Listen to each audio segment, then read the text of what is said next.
오늘은 추수감사 주일입니다. 추수감사의 기원은 1620년에 영국에서 신앙의 자유를 찾아서 102명의 청교도가 메이플라워 배를 타고 이제 건너서 도착한 게 플리머드라고 하는 미국의 매사추세츠의 보스턴 근처에 있는 그곳에 이제 정박하게 되는 거예요. 거기 도착해서 한 3개월 정도 이렇게 하다 보니까 얼마나 배가 고프고 힘들겠어요. 그래서 그 배에서 내려서 먹을 것도 없고 황망한 그런 곳에서 그 당시 이제 원주민들이 가지고 있는 옥수수, 농사 뭐 낚시를 가지고 온 것도 아니고 뭐 없잖아 도구가. 그러니까 그 원주민들의 도움을 받아가서 옥수수를 뿌리고 이렇게 해서 이제 수확을 거둬들이게 된 거예요. 그래서 그 수확을 거둬들이고 그게 너무나도 감사해서 하나님께 올려드렸던 것이 추수감사절의 기원이 되는 겁니다. 더 놀라운 것은 이들이 메이플라워에서 내리고 난 다음에 자기 집을 먼저 짓질 않았어요. 이분들은 제일 먼저 교회를 먼저 지었어요. 교회를. 그 공동체 교회를 먼저 세우고 땅이 남으면 자기 집을 짓는 거예요. 교회가 얼마나 중요하게 하나님을 우선 모셨던 거죠. 그러고 난 다음에 이제 이걸 기념해서 일주일간, 지금도 미국은 추수감사절이 굉장히 큰 절기예요. 일주일 내내. 그래서 이게 이제 근거가 돼서 바로 동시에 1789년에 미국의 초대 대통령인 조지 워싱턴 대통령께서 매년 11월 셋째 주 목요일을 추수감사절로 국경일로 이렇게 정한 거예요. 그래서 우리는 이제 그 주일날, 그래서 셋째 주 11월 셋째 주 주일을 추수감사로 보내고 있습니다. 그래서 우리 사랑하는 성도 여러분들에게 있어서도 이 추수감사절이 여러분 인생에 있어서 한번 되돌아보면서 하나님 은혜가 아니면 저희들이 먹을 거 입을 거 우리의 삶들을 온전하게 살 수 없었을 거예요. 전적으로 하나님 은혜인 줄로 믿습니다. 우리는 이렇게 축복된 그런 가운데 있지만 우리나라는 지금도 양극화가 돼가지고 잘 살고 충분히 먹고 살 수 있는 사람들 한 20% 정도밖에 되지 않고요. 80%는 최저 생활도 힘들고 어렵습니다. 다 어렵게 살아가고 양극화가 있어요. 근데 그래도 우리나라는 조금 다행이에요. 그래도 복지 제도를 좀 갖고 있는데 지금 목사님이 설교 준비하면서 참 가슴 아픈 게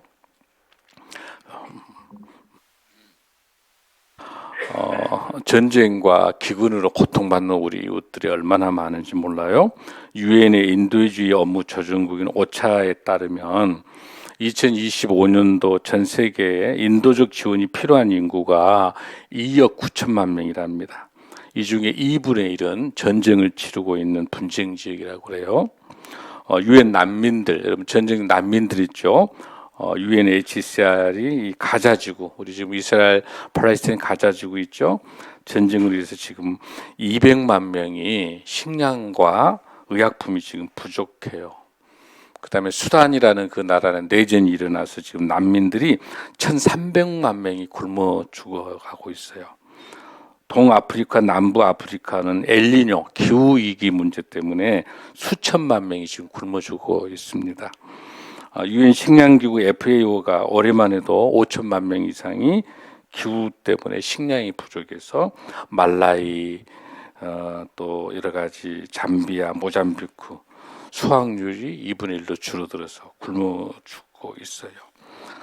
누군가가 이렇게 아픔, 배고픔과 고통 속에 있는 우리 이웃들을 이 빈자리를 작지만은 채워줄 수 있어야 희망을 볼 수 있어요. 우리가 잘 먹고 잘 살고 있는다고 해서 전 세계 굶어 죽어가는 이웃들을 우리가 나몰라 할 수 없는 거죠. 그래서 우리가 물질적으로 후원을 못하더라도 기도하고 우리 이웃의 아픔이 내 아픔이 됐으면 좋겠습니다. 그런 의미에 있어서 우리가 감사가 그 어느 때보다도 오늘 나의 나됨이 얼마나 주님의 은혜인지를 작은 것에도 감사할 줄 아는 것, 그럼에도 불구하고도 감사할 줄 아는 것, 그런 마음을 갖는 저와 여러분이 될 줄로 믿습니다. 오늘 특별히 지금 예수님의 비유를 설교하고 있는 그런 가운데서 오늘 너무나도 중요한 비유의 설교가 또 추수감사절과 같이 있어서 너무 감사합니다. 우리를 위해서 무조건적으로 하나밖에 없는 독생자 예수 그리스도를 우리에게 주신 하나님의 그 마음, 하나님의 긍휼한 마음, 우리를 대하는 하나님의 긍휼한 마음, 하나님의 끝없는 사랑의 마음, 그 감사의 마음을 오늘 이 말씀을 통해서 여러분 큰 은혜의 시간이 되시기 바랍니다. 그래서 오늘의 설교의 제목처럼 베푸시는 아버지의 마음, 탕부의 아버지 비유라고. 탕자의 비유가 아니라 그냥 헤프식의 그냥 마음을 도저히 자식같지도 못한 우리들에게 하나밖에 없는 아들을 보내주시는 그 탕부의 아버지의 비유, 저는 그렇게 제목을 붙이고 싶어요. 그 아버지를 오늘 이 시간에 저와 여러분이 함께 만났으면 좋겠습니다. 아멘. 이 집탕 돌탕과 아버지 비유 재밌죠. 제목이 집에 있는 탕자, 돌아온 탕자, 집탕 돌탕과 아버지 비유. 목사님이 이렇게 붙여봤어요. 누가 집에 있는 탕자인지, 누가 돌아온 탕자인지 한번 우리가 생각했으면 좋겠어요. 이 탕자의 비유는 워낙 유명한 비유입니다. 유일하게 누가복음에만 있어요. 눈을 뜨셔야 돼요. 이 설교 잘 들으셔야 돼요. 오늘 여러분에게 주는 중요한 메시지가 갈 겁니다. 가장 유명한 전 세계에서 신앙이 기독교가 아닌 종교가 없는 사람들 중에서 가장 유명한 성경에 있는 말씀의 비유를 말하라면 두 가지예요. 대표적인 것은 누가복음 10장에 누가복음 10장에 있는 선한 사마리아인의 비유는 다 알아요. 그렇죠, 여러분들? 그 다음에 누가복음 15장에 있는 탕자의 비유는 안 믿는 사람들 다 알아요. 근데 우리 크리스찬들이 모르면 안 되죠. 그렇죠? 그런데 이게 탕자의 비유가 아니라 세상은 탕자의 비유라고 이야기하는데 오늘 정확한 비유의 이름은 집탕, 돌탕, 아버지 비유예요. 아멘? 자, 그래서 오늘의 이 포커스는 탕자가 포커스가 아니고 아버지가 핵심적인 중심에 서 있고 그 아버지를 설명하기 위해서 집안에 있는 탕자와 돌아온 탕자를 설명하고 있어요. 그러니까 이 세 명이 다 중요해요, 여러분들. 그런 관점이 있어서 많은 학자, 에레미야스라고 하는 유명한 신학자는 뭐라고 이야기하냐면 누가복음의 핵심 중에 핵심이 바로 누가복음 15장이다. 이 누가복음 15장 이 탕자의 비유, 이 돌탕 집탕의 이 비유가 누가복음을 완성시킨다 할 정도로 굉장히 중요한 이 본문이 누가복음 15장이고요. 사복음서 중에 누가복음밖에 안 나와요. 선한 사마리아인도 누가복음밖에 안 나와요. 그러니까 누가복음의 지성소예요. 유명한 학자들이 이 탕자의 집탕 돌탕의 이 비유, 오늘 이 설교의 이 말씀은 누가복음의 핵심이자 누가복음을 성전으로 말하게 되면 지성소예요. 아주 중요한 핵심이고요. 추수감사절 오늘 저와 여러분에게 이 귀한 말씀을 주실 거예요. 그래서 하나님께서 이 귀한 말씀이 워낙 중요하니까 수많은 미술가, 음악가, 그 다음에 수많은 작가들이 전부 다 이 탕자의 비유를 가지고 그림도 그리고 음악도 만들고 글도 쓰는 거예요. 바로 아주 유명한 렘브란트라고 하는 유명한 화가가 쓴 이 그림, 유명한 탕자의 귀향이라는 이 그림은 너무나도 유명해요. 자, 이 보면 이 그림을 잘 보십시오, 여러분들. 이 망토를 들고 있는 것은 아버지예요, 아버지. 아버지인데 한눈이 안 보인 거야.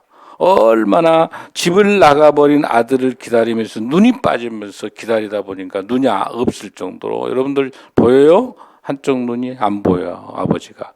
그 다음에 저기 선을 천천히 보십시오. 저 선 보면 여러분이 보는 입장에서의 오른쪽의 선은 좀 투박하죠. 왼쪽 선은 여성의 선처럼 부드럽죠. 안 그래요? 그렇게 안 보여요, 여러분들? 그래요. 렘브란트 그렇게 그렸어요. 무슨 선이냐면은 오른쪽에 이 투박하 있는 이 손은 아버지의 손이에요. 아버지의 손이에요. 아버지 손으로서 정말 이 아들에 대한 그 간절함을 가지고 있으면서도 정의와 공의의 손이에요. 집 나간 이 아들에 대해서 도저히 용서할 수 없는 아버지의 손일 수가 있어요. 그런데 그 또 하나의 여성의 손은 엄마의 손이에요. 이 엄마의 손은 뭐냐면 긍휼과 은혜와 이 집 나간 이 아들이 돌아오기까지를 간절히 기다리는 엄마와 같은, 성령님과 같은 성자 하나님의 그 손이 여성의 손으로 그림이 그려져 있어요. 저 돌아온 탕자에 보십시오. 신발도 벗겨 있죠. 무릎 꿇고 있죠. 머리 보면은 머리도 다 벗겨졌죠. 그러니까 집 나가가지고 감옥의 교도소에 갔을 수도 있고 비참한 인생을 사니까 머리도 다 빡빡 깎아져 있어요. 그런 거예요. 근데 거기 보면 오른쪽에 또 망토 입은 그 어느 청년 하나가 서 있죠. 저게 누구냐면 집에 있는 아들이에요. 굉장히 큰 아들. 못마땅하게 보는 거예요, 동생. 동생이 저거 잘한 것도 없는데 왜 아버지는 저렇게 안아주고 그러지? 기분 나쁜 모습으로 좀 저렇게 보고. 이게 유명한 렘브란트의 탕자의 귀향. 그 그림이 아주 유명한 그림을 말하고 있어요. 근데 이 그림이 히틀러가 전쟁하고 있을 때 한 4년 동안 이 그림을 피해가지고 그 우랄 산맥에 있는 소금 광산에다가 1941년, 45년 다 숨겨놔가지고 다행히 2차 세계대전 때 이 그림이 살아남은 거예요. 이 그림이. 그래서 이 그림을 통해서 법적이고 원칙주의를 가지고 있는 형의 모습을 잘 그리고 있죠. 그러면서도 엄마와 아빠의 따뜻한 이 손을 보고 이 그림 한 장이 오늘 설교할 바로 집탕 돌탕의 아버지 비유를 잘 설명하고 있어요. 자, 그러면 우리 한번 본문을 한번 가지고 들어가겠습니다. 자, 12절을 한번 우리 읽어보게요. 15장 12절 시작. 그 둘째가 아버지에게 말하되 아버지여 재산 중에서 내게 돌아올 분깃을 내게 주소서 하는지라. 아버지가 그 살림을 각각 나눠 주었더니. 이 본문을 이해하려면 여러분들이 목사님과 같이 지난주에 설교할 때 15장에서 첫 번째 나온 비유가 뭐였어요, 여러분들? 길을 잃어버린 양의 비유 생각나세요, 여러분들? 두 번째 비유는 뭐였어요, 여러분들? 드라크마의 비유 기억나세요? 여러분들 덕분에 설교합니다. 오래됐죠? 괜찮아요. 거기에서 잃어버린 양의 비유를 설명하고 그 다음에 두 번째 드라크마를 할 때 잃어버린 양의 그 비유를 설명할 때 양이 지가 스스로 찾아왔어요. 목자가 그 양을 찾아냈죠. 그렇죠? 그거는 동물이 100대 1이지, 100대, 99대 1이죠. 동물로. 그 다음에 점점점 두 번째는 열 드라크마가 있는데 그 중에 한 드라크마가 잃어버렸죠. 그걸 밤새 등불 찾아가지고 누가 찾아요? 여자가 찾죠. 그 드라크마는 뭐의 비유 여러분들? 혼수품이잖아요. 그러니까 9개 가지고는 의미가 없죠. 10개가 돼야 그 화관, 머리에다 쓸 수 있는 드라크마의 화관이 되기 때문에 그것도 누가 찾았어요? 그 여자가 신부가 찾아낸 거잖아요. 그렇죠? 그렇죠?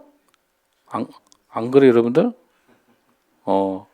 그거는 이제 뭘 말하고 있는 거냐면 그 두 번째 비유는 이제 물건, 재산, 재물을 찾아내는 거야. 이제 세 번째 비유는 뭐냐? 이제 드디어 사람이 문제가 오는 거야. 그러니까 100대 1, 99대 1, 9대 1, 이제는 2대 1이죠. 두 명 중에 이제 아들 둘 중에 하나가 나간 거예요, 지금. 그 배경을 가지고 있기 때문에 이거는 이 15장의 2절에 뭐라고 3절에 뭐라고는 예수께서 그들에게 이 비유로 이르시되, 이 비유를 하게 된 배경이 어떤 거예요, 여러분들? 바리새인과 서기관들이 수군거리고 이 사람들이 죄인들하고 예수님 밥을 같이 먹으니까, 그러니까 이 청자가 뭐냐면, 이 청자가 대상이 누구예요? 죄인과 세리, 창녀가 대상이죠. 대상인데 이것을 보고 예수님이 이 창녀하고 세리, 죄인들하고 같이 밥을 먹으니까 누가 수군거립니까? 바리새인들과 서기관들이, 아니 예수님 당신은 유대인인데 왜 저런 죄인같이 못될 저런 사람들하고 같이 밥을 먹고 같이 있습니까? 하면서 수근수근 거리는 상황이에요. 그 배경 속에 예수님께서 이 바리새인과 서기관들에게 해주는 말이 이 비유인 거예요.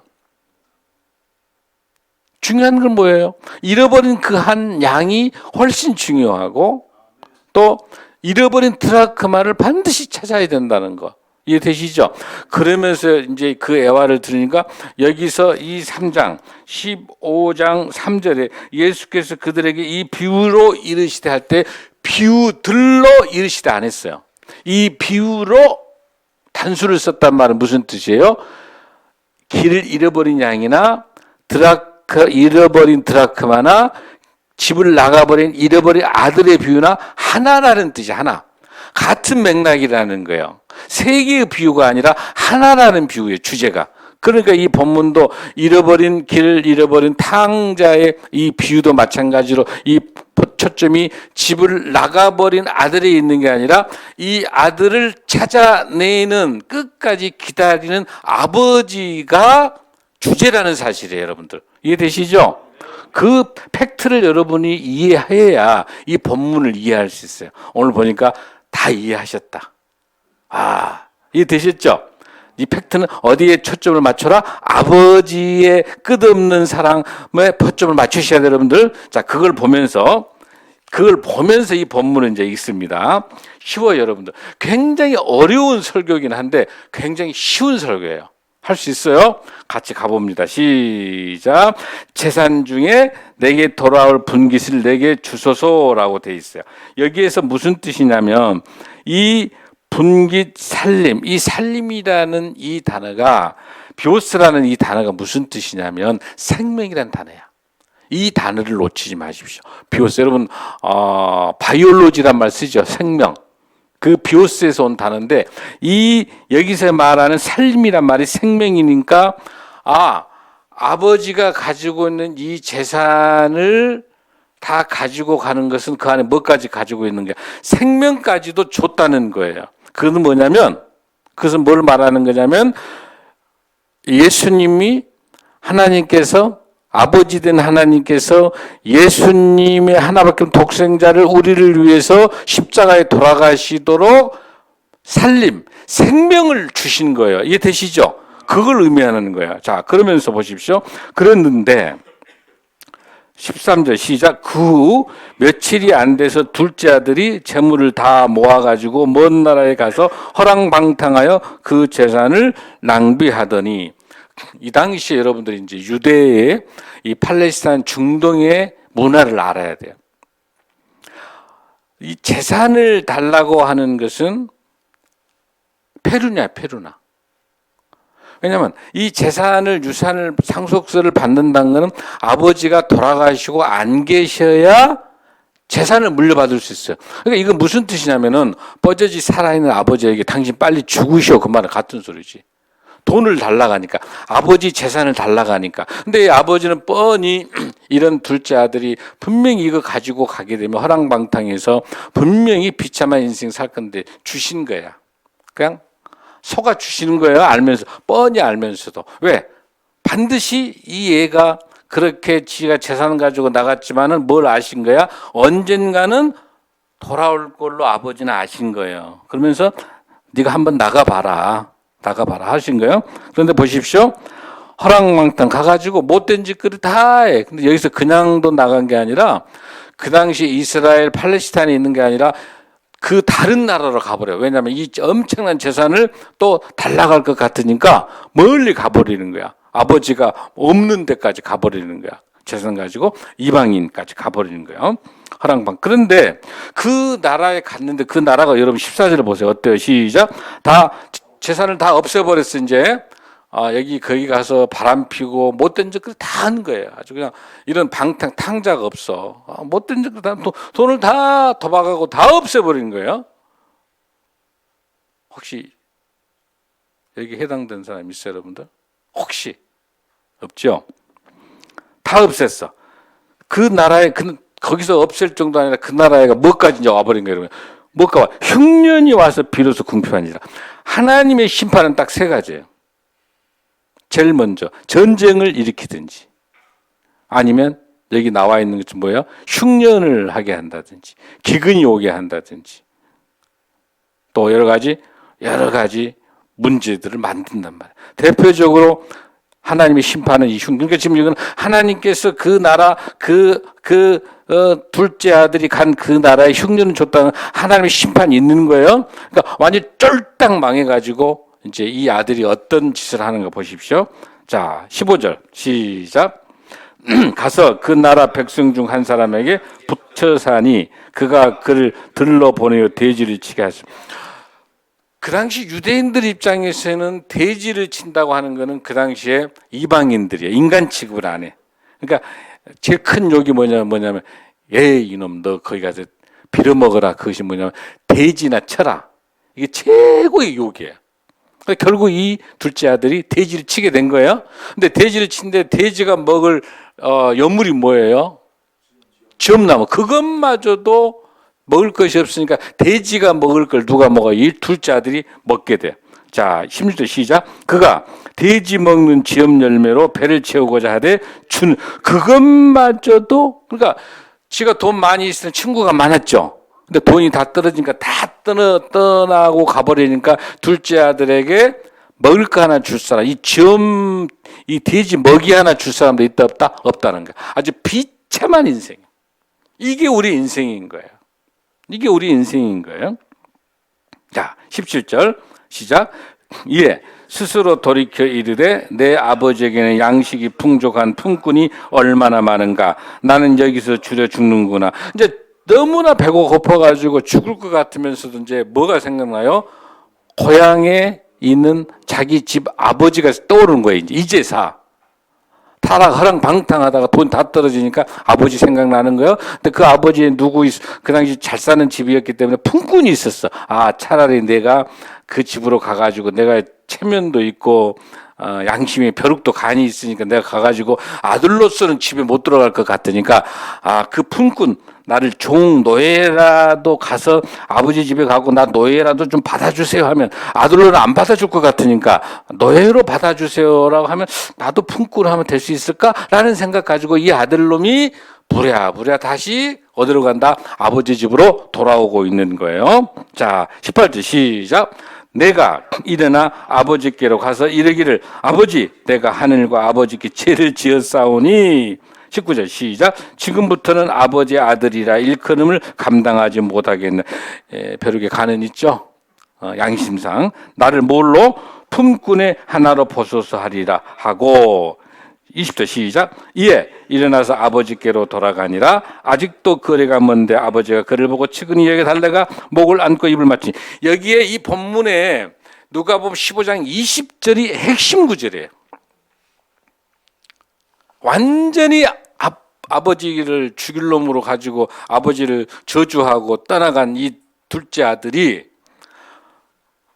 멀리서 오는 것을 본다고 하는 사실은 아버지가 이 둘째 아들을 돌아오기까지, 이 탕자가 돌아오기까지를 얼마나 기다리면 렘브란트는 눈 하나가 없어지는, 누나 소경돼 본 거야. 아들을 기다리다가. 그러니까 얼마나 동구밖에 기다리고 있었겠어. 오늘이나 내일이나 언제나 평생 돌아올기까지는. 그러니까 거기 보십시오. 측은히 여겼다. 측은히 여겼다. 그리고 나서 그 당시 유대의 문화로서는 우리나라도 양반들이 달려야 안 달려요? 잘 안 달리죠. 안 달리죠. 양반 체면에 그다음에 유대인들의 어르신들은 달려가질 않아요. 그 종이 와야 맞죠. 근데 먼저 아버지가 달려간다는. 그러니까 이 제목이 달려간 아버지예요. 그러니까 얼마나 기다리고 있어요, 여러분들. 목을 안고 입을, 여기서 말할 때 입을 맞춘단 말은 한번 키스 한번 딱 한 게 나요. 여러분 보면 이게 있죠, 이게. 우리 어린애들이 너무 이쁘면 하죠. 입에다 대고 키스 여러 번 하죠. 애들이 이쁘면 그 키스야. 얼마나 이 아들이 보고 싶으면, 얼마나 이 아들을 기다렸으면 그 아버지야. 자, 21절 시작. 아들이 이르되 아버지 내가 하늘과 아버지께 죄를 지었사오니 지금부터는 아버지 아들이라 일컬음을 감당하지 못하겠나이다 하니 22절 아버지는 종들에게 이르되 제일 좋은 옷을 넣어다가 입히고 손에 가락지를 끼우고 발에 신을 신기라. 여기서 옷을 넣어주고 가락지를 그 당시에 노예나 종들은 신발을 신어요, 안 신어요? 안 신잖아요. 신발 신었다는 거는 노예나 너는 너는 절대로 내 아들이지 너는 노예와 종이 아니야라고 신발을 주고 가락지를 찍는 너는 내 아들이다.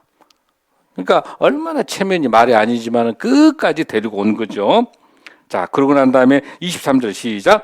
그리고 살진 송아지를 끌어다가 잡으라 우리가 먹고 즐기자. 많이 비슷하네.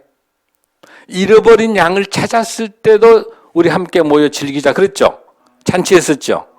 드라크마 잃어버린 걸 찾았을 때도 드라크마 한 것 그 가격보다도 잔치값이 더 들죠. 또 잔치했죠. 똑같이 잔치를 하고 있다는 사실이라. 지금도 우리 하나님께서 우리 주님께서 잃어버린 양을 잃어버린 드라크마 잃어버린 아들이 돌아오기를 기다리시는 아버지의 마음이 우리 하나님 우리 예수님의 마음인 줄로 믿습니다. 그러면서도 끝까지 이제 살진 송아지를 자 여기까지가 둘째 아들에 대한 아버지의 마음이 보이죠, 여러분들? 자, 이렇게 했어. 그랬더니 대부분 여기서 설교가 많이 끝나면 돌아온 탕자면 여기서 끝나죠. 그것이 아니라 이제 뭐가 하나 남았어요? 집탕이 집탕.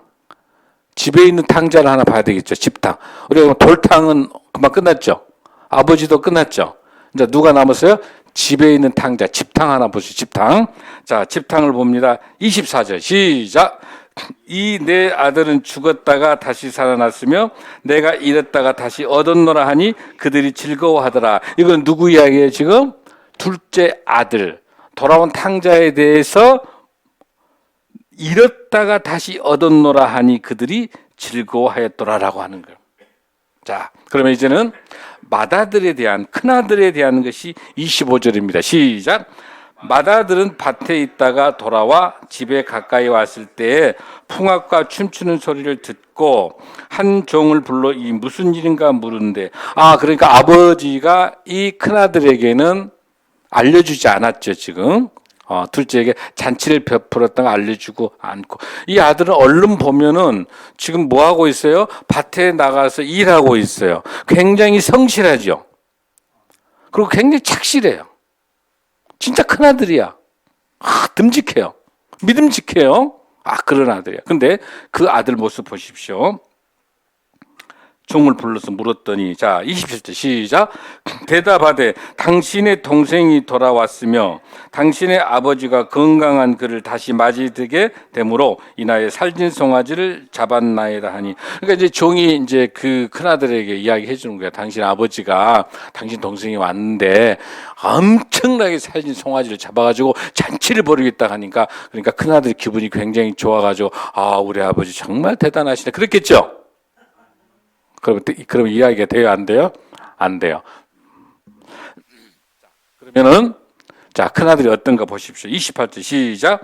그가 노하여 들어가고자 하지 아니하거늘 아버지가 나와서 고난데 성질이 엄청나게 난 거야. 아버지가 내가 어떤 일 열심히 하고 잘할 때는 염소 한 마리도 이렇게 잔치 한번 해준 적도 없는데 저렇게 전 아버지의 내가 가져야 될 전 재산 다 가지고 저렇게 멀리 가서 못된 짓 타락하고 방황하고 돈 다 써버린 저 문제 있는 저 둘째 저놈을 저렇게 아버지가 나보다 더 잘 애우하고 어떻게 아버지가 그럴 수가 있냐고. 응? 그러면서 이렇게 큰아들이 지금 아까 그 사진에 봤죠? 둘째에게 이렇게 아버지가 따뜻한 잔치 벼쳐 못마땅한 거야. 거기서 끝나는 게 아니야. 또 아버지 모습 보십시오. 이렇게 투덜투덜하고 있는 이 큰아들에 대해서 아버지가 뭐라고 합니까? 아버지가 나와서 권하래. 또 아버지가 또 나온 거야. 큰아들한테. 이런 아버지 어디가 있을까? 이런 아버지가 와서 둘째에게도 뭔 말을 권합니다. 뭐라고 권합니까? 29절 시작. 아버지께 대답하여 이르되 내가 여러 해 아버지를 섬겨 명을 어기며, 그러니까 나는 아버지 말도 잘 듣고 정말 착신한 큰아들인 거야. 나는 아주 모범생 큰아들이야. 나는 정말 아버지가 시킨 대로 했고 성경 말씀 잘하고 교회도 잘 나가고 헌금도 잘하고 나는 참 모든 봉사도 잘하고 막 나는 열심히 한 모범생인 거예요. 그런데 한 번도 아버지의 명을 어김도 없거는데 내게는 염소 새끼라도 주어서 나와 내 벗으로 즐기게 하신 일이 있다 없다? 없다. 당신이 내게 해준 게 뭐 있냐는 거야. 큰아들이 따지는 거야. 아버지 당신은 나는 당신에게 최선을 다했는데 당신은, 그러니까 우리 예수님에게 하나님에게 따지는 거예요. 나는 이렇게 당신을 위해서 교회를 일을 하고 나는 봉사하고 나는 뭐 이렇게 열심히 했는데 당신이 내게 뭐 해줬어? 이렇게 따지는 거야. 큰아들이. 아주 그럴싸하죠, 여러분들. 그러면서 화가 나가지고 뭐라고 해요? 30절 시작. 아버지의 살림을 장녀들과 함께 삼켜버린 이 아들이 돌아오매 이를 위하여 살진 송아지를 잡으셨나이다. 비꼬면서 하는 이야기지. 그렇죠, 여러분들? 어떻게 그럴 수가 있느냐? 그랬더니 아버지가 31절에 뭐라고 이야기합니까? 시작. 아버지가 이르되 애야 너는 항상 나와 함께 있으니 네가 내 것이 다 내 것이로되 이 네 동생은 죽었다가 살아났으며 내가 잃었다가 얻었기로 우리가 즐거워하고 기뻐하는 마땅하지 않겠느냐. 큰아들아, 응? 너 저 송아지 한 마리에 그렇게 목숨 걸지 말고 이미 이 모든 재산, 남아있는 이 모든 재산이 네 거잖아. 근데 뭘 네 동생에게 저 송아지 하나 해줬다고 한다 해서 그렇게 너희가 화를 내고 성질을 내고 막 그러냐. 다 내 건데. 네 동생이 죽었다가 살아왔는데 잃었다가 얻었는데 우리가 같이 즐거워해야 되지 않겠느냐라고 하는 거예요. 자, 여기서 이 본문을 정리합니다. 자, 이 내용의 핵심을 정리합니다. 이거 뭘 우리 예수님께서 설명하고 있는 겁니까? 이 이야기를 듣는 청중이 누구라고 그랬어요, 여러분들? 바리새인과 서기관들. 그러니까 성경을 통독하고 그 다음에 예배도 한 번도 안 빠지고 아주 거룩한 바리새인들, 서기관들, 율법주의자들, 거룩거룩 아주 경건한 모양만 있고 신실한 하나님의 사랑, 우리 예수님의 진정한 사랑보다도 자기가 거드름 피고 있는 거, 그럴싸하게 신앙생활하고 있는 종교인과 같은 거, 이런 거를 두고 우리 예수님께서 지적한 거예요. 바로 집에 있는 탕자, 너 집에서 그럴싸하게 있지만 네가 탕자인 거야. 집탕이 집탕. 더 큰 문제, 돌아온 탕자는 반성하고 회개하고 돌아온 거야, 아니에요, 여러분들? 이것도 조심하셔야 돼. 여러분, 이 둘째 아들이 내가 잘못해가지고 회개해갖고 돌아왔어요, 아니에요? 아닙니다. 자기가 인생이 비참하니까 배가 고파가지고 온 것뿐이지 자기가 뭔가 이렇게 엄청나게 영적으로 회개한 게 아니에요. 그냥 자기가 한번 생각을 해보니까 잘못한 거야. 잘못한 거니까 내가 이제는 지금이라도 반성하고 집에 가야 되겠다 해서 온 거예요.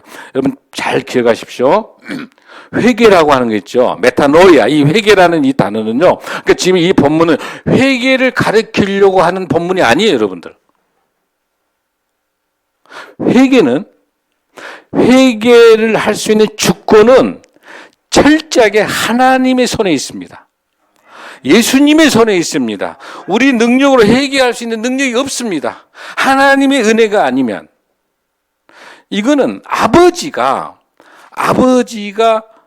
집에 돌아올 수 있도록 끝까지 기다려주시는 아버지의 끝없는 사랑을 가지고 아버지의 간절함이 나타났기 때문에 집에 돌아올 수 있는 거지, 이 돌아온 탕자가 회개하고 돌아온 게 아니다는 사실이에요. 언제든지 바람필 수 있고 언제든지 집을 나간단 말이야. 언제든지.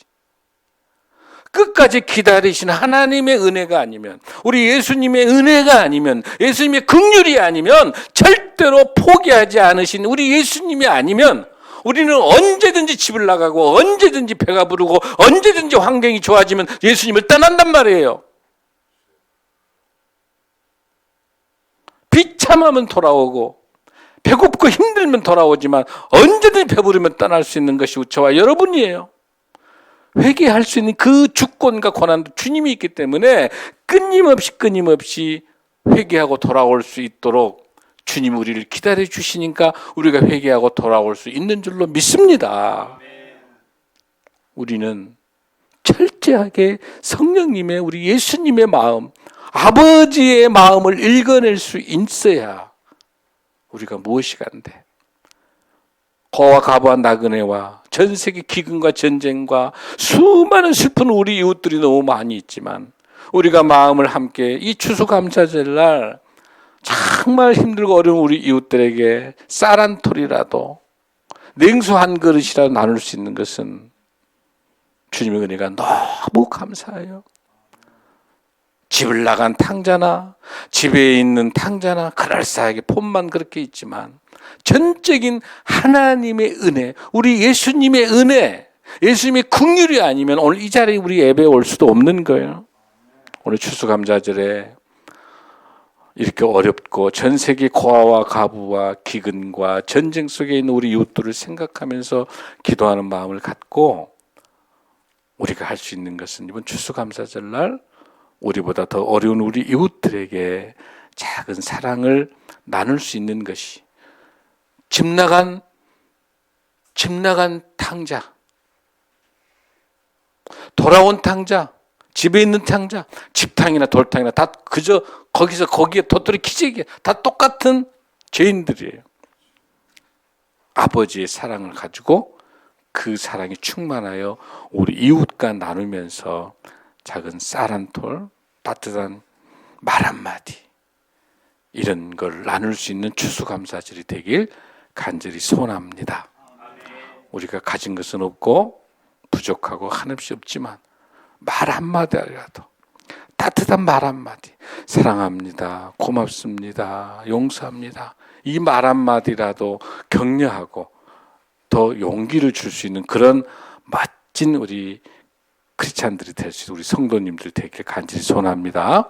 그래서 이번 수요일 날 우리 추수감사절 때 특별하게 사랑의 쌀을 나누고자 합니다. 그 쌀 담을 때 기도하면서 담아주시고 그 안에 사랑합니다, 고맙습니다 마음으로 우리 쌀 잘 담아서 우리 어려운 이웃들에게 쌀을 전달하면서 이 추수, 이 감사를 나눌 수 있는 그런 귀한 추수감사절이 되기 바랍니다. 아멘. 다 함께 일어나시겠습니다.